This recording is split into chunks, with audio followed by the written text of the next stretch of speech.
জেলে থেকে সামাজিক মাধ্যম ব্যবহার এবং আওয়ামী লীগের রাজনীতি নিয়ে বিস্ফোরক মন্তব্য করে পোস্ট।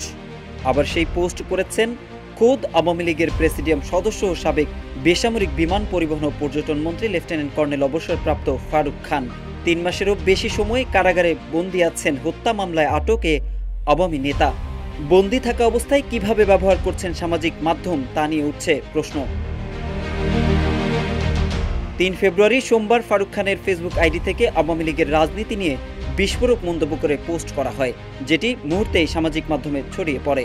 পোস্টে লেখা হয়, অনেক চেষ্টা করে অনলাইনে এসেছি, জেলের 4 দেয়াল আমাদের নিজ সত্তার সামনে দাঁড় করায়।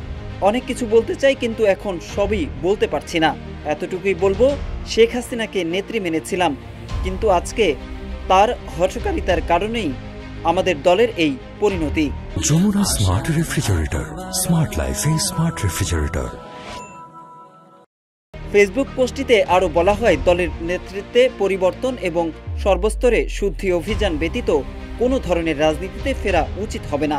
শেখ হাসিনার আওয়ামী লীগ আর চান না, বরং বঙ্গবন্ধুর আওয়ামী লীগে ফিরতে চান তিনি।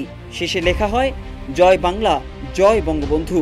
তবে জেলে বসেও সামাজিক মাধ্যম ব্যবহারের ঘটনায় চাঞ্চল্য সৃষ্টি হয়েছে।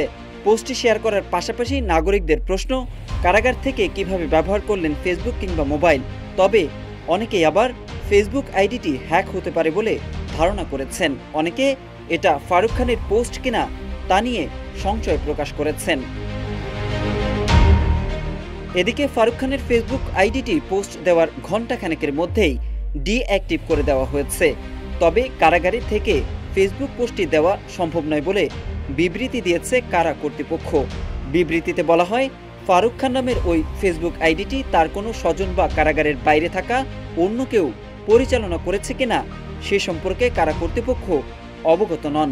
বিষয়টি অনুসন্ধান করে প্রয়োজনীয় ব্যবস্থা নিতে আইন শৃঙ্খলা বাহিনীর প্রতি অনুরোধও জানানো হয় বিবৃতিতে।